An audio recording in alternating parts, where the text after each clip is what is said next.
faith matters more than talent. If you don't have the faith, you'll never believe in the talent. If you never believe in the talent, you'll never walk into the dreams, into the legacy that you believe in. God is giving you a gift, but you have to believe in it. Some of you don't believe in your own faith, or some of you don't believe in your own talent because you're so hamstringed by the relationship that you're in. I'm just going to keep it all the way 100 with you. I'm just going to keep it all the way honest with you. You're so stuck on your relationship and focused on that you can't focus on the talent that you're supposed to be developing along the way. And your partner in life should complement and feed your talent and your faith. My wife, she complements my faith, she complements my talent, and she invests just like I invest in her. We work together on this. And if you are in a relationship where that's not present, then you're in the wrong relationship. I'm just being real with you. In order to reach your dreams, it wasn't until I got divorced that I finally started investing in my talent. It wasn't until then that I started to build upon my faith. Ask my wife, y'all. She'll tell y'all to this day that I started this journey when I finally got out of the situation that was unhealthy for me. So how are you investing in your talent for your dream? Because where would we be today if Michael Jordan had not invested in his talent? You wouldn't be wearing those J's on your feet right now. Basketball wouldn't be what it is today if he had not had the faith. When he got cut from the varsity basketball team, he still believed in who he was. And so he believed in his talent, and he continued to work on it and build the skills. Where would we be today if Martin Luther King Jr. had not believed in his talent, if he had not developed his talent in accordance with his dreams? Where would we be today without it? Where would we be today if our ancestors had not had the faith, if our ancestors had not developed the talent they had? Where would we be today in this world? It's time for you to develop the talent. It's time for you to build the faith, because faith matters more than talent. What is that one talent that you have? You've got to discover that, because as you discover that, you can develop it over time. What happens is that you've got people who have talent with no faith, which means that eventually they run out of fuel. Eventually they run out of gas. Eventually they can't get to their dreams because they don't believe in their talent enough in order to get there. They don't believe in their God-given ability enough. They don't believe in the greater purpose that's assigned to their life while they were put here on this earth. And so you can't have one without the other. They both have to go together. Faith is the ability to have faith in God and have faith in something. Talent is an innate ability that was given to you in some form, or it's a skill that you build over time and that you become good at. And so what is that one talent that you have? I want to tell you about the story about the boy who grew up in a rough neighborhood. He grew up in a rough neighborhood as a kid. And as he grew up in this rough neighborhood, he went through different experiences. But along his experiences, he ended up being adopted into a new family, and this broadened his experiences even more. And with this new family, he decided, hey, I'm going to go in a different direction in life. I don't have to do all the negative things that I was so wrapped up in before and repeat those behaviors, but I could change that a little bit. And so he promised himself from that point forward that he was going to make the world a better place, that he wanted to change the world because of what he was exposed to. So he went to college, and as he went to college, he had all kinds of different experiences in college.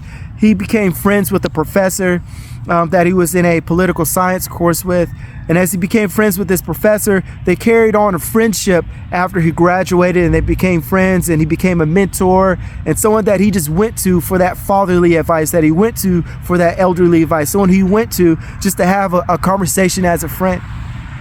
And he would always say the same things. I want to change the world. I want to make a difference. I want to make an impact. He finished college. He went to a career. He did his 9 to 5 at this career, and he found that he wasn't happy. He found that he was not satisfied, that he didn't have fulfillment, that he didn't have any gratification. And the professor asked him one day, he said, are you doing everything you said you wanted to do? You said you wanted to change the world. You said you wanted to have an impact. Are you doing that? And the young man looks at him in his face, because he's 40 years old right now. He looks at him in his face and he says, I haven't. And the professor says, have you developed your talents? Have you developed the skills that I know that you were born with, because I've watched you grow over the years? And he had not. And so if you want to change the world, if you want to have an impact in this world, if you want to create a legacy, if you want to walk in your purpose, then you have to invest in your own talents and abilities. because you have a reason why you're here on this earth. God has given you a gift to do something in this world, and your job is to give that gift back. But if you don't invest in it, if you don't believe in it, if you have talent but you have no faith, then you're not going to believe in that talent, and you're just going to bury it. Look at Matthew 25, the parable about the talents and the master. Like, the master gave talents to his servants, and the servants, they each decided to do something different with it. The one with 5 came back and doubled it and said, hey, I had 5, now I have 10 talents. The one with 1 took that talent and buried it. The reason why is because that servant didn't believe that talent had the ability to produce more, to make more, didn't believe in the talent itself. And so, are you that person who's going to go and bury your talent and just let it stay there? Or are you a person who's going to take your talent, you're going to invest in your talent and develop it and be able to make more of it and be able to give it away, because it's going to continue to make more. And with that, resources are going to come your way. Because when you're operating in your gifts, when you're operating in your purpose, when you're operating in the things that you're supposed to do in this world, you don't have to worry about money, because it's going to come to you. But first, you got to get to a place where you're investing in your talent. Don't get so wrapped up in, I just need to stay within the lines, work my career, work my education, and you get to a place where you just get stuck doing so many things for everyone else that you're not investing in yourself. Do you think that David faced Goliath with no skill? He had skill, he had talent, he believed in it, he developed it over years. He rescued sheep from lions and bears. He killed lions and bears to rescue the sheep. David was prepared to use his talent. He was prepared because he had invested in his talent. He knew what he was good at, and he worked on it over time. And so by the time he got to Goliath, by the time he got to his giant, he was ready. Some of you are so focused on everyone else's giant, you're not addressing your own because you're afraid of your own giant. And sometimes your giant is invested in yourself. Sometimes your giant is saying, okay, I know I have the ability to do these things, and whatever that thing is, your thing can be whatever it is. You could be gifted at lawn care. You could be gifted at landscaping. You could be gifted at cooking. You could be gifted at writing. You could be gifted at speaking. You could be gifted at teaching. You could be gifted at fixing vehicles. Like, your gift, your talent is something that you can do that is an innate ability that sets you apart from everyone else.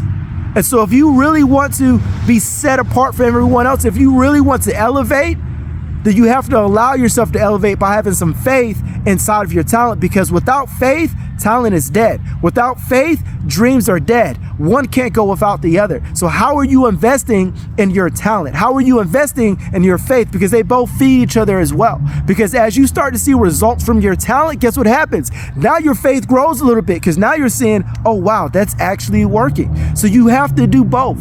You have to build your faith and you have to build your talent. One of my favorite animals, and I want to leave you with this, one of my favorite animals is the wolverine. The reason why is that the wolverine is prepared to fight off predators that are 5 times its size. It is fearless, it is strong, and it has endurance. The wolverine, when it's hungry, can travel up to 40 miles in a single day. A wolverine has physical endurance. A wolverine has strength. A wolverine is fearless.